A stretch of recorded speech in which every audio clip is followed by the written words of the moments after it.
tamang panahon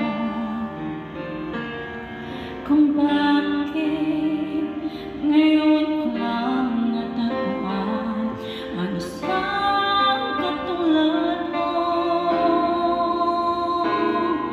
Sana noon pa